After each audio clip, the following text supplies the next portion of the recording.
Artificial intelligence demystified. So picture this.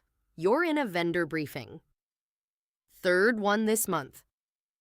And they're walking through their slide deck, and they get to the slide that says powered by AI agents in big letters. And the room kind of nods, and someone from your team goes, "Yeah, we're exploring that space too." And you're sitting there thinking, I genuinely do not know what that means. Like, is it a chatbot? Is it a robot? Is it just a chatbot with a better name?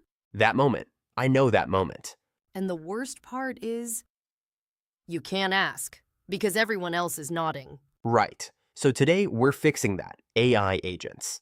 What they actually are, why they're different from what you've already seen, and what to do when someone pitches one at you. Let's go. Okay, before we get to agents specifically, I need to give you one piece of context. And it's a term you may have already heard floating around. Agentic AI. Right? Yeah, I've seen that in a few white papers. So agentic AI just describes a capability. It means AI that can take actions on its own, make decisions, work through multi-step tasks, without a human approving every single move. That's the behavior we're describing when we say agentic. So it's the adjective, not the thing. Exactly. Think of it like saying a kitchen is fully equipped. That tells you something about what's possible in there. But it doesn't tell you who's cooking. Okay, so who's cooking? That's the agent. An AI agent is the actual system you build or deploy when you want that agentic behavior. Agentic AI is the capability. The agent is the who doing the work. Hold on to that. Because AI agents are what happens when you take that capability and actually put it in charge of something. So, an AI agent is a software system that is given a goal and then figures out on its own what steps to take, in what order, to reach that goal. Not a question, a goal. And that's the thing that trips most people up because we've all used AI that answers questions really well. An agent doesn't wait for the next question. It decides what to do next. Okay, give me the analogy. All right, imagine you hire a new office manager, and on their first day, you hand them a sticky note that says, "Plan the Q3 off-site." That's it. You don't tell them which venue to call first. You don't approve every email before it goes out. You don't manage the catering decision. They just go. They book the venue, email the attendees, chase RSVPs, sort the catering, and they come back to you when it's done. Or when they hit something they genuinely can't decide without you. Like if the budget runs out. Exactly. That's an AI agent. You hand it a goal. It sequences the steps, checks its own progress, and only surfaces back to you when it needs a real decision. Okay. So what's the catch? Because that sounds almost too clean. And look, this is where the analogy breaks, and I want to be honest about it. A human office manager brings judgment, common sense. If something feels off, they sense it.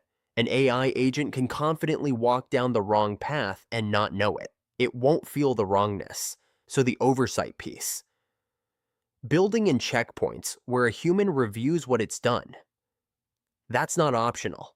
That's the whole game. Right? And here's the thing. Most IT people get wrong about agents.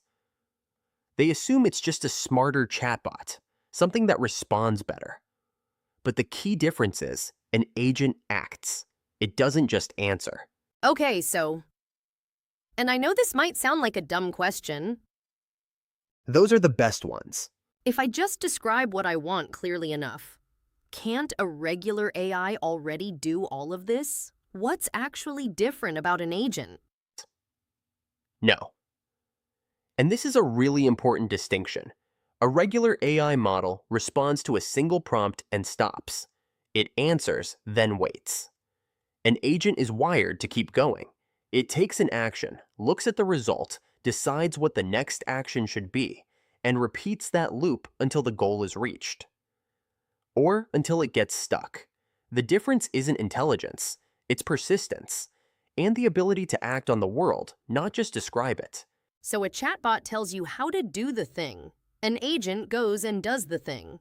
That's it. That's exactly it. Okay, let me try this. An AI agent is Like a more autonomous AI that doesn't just answer questions, it actually goes off and does tasks? Like it takes actions instead of just responding? You're close. Sharpen it just a little. An AI agent is a system you give a goal to, not just a question.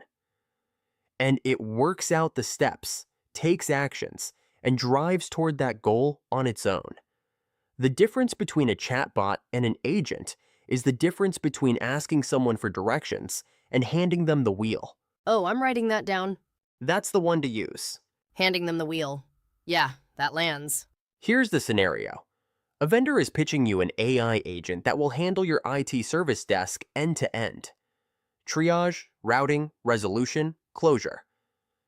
No human involvement, and they want to connect it directly to your ITSM platform and Active Directory.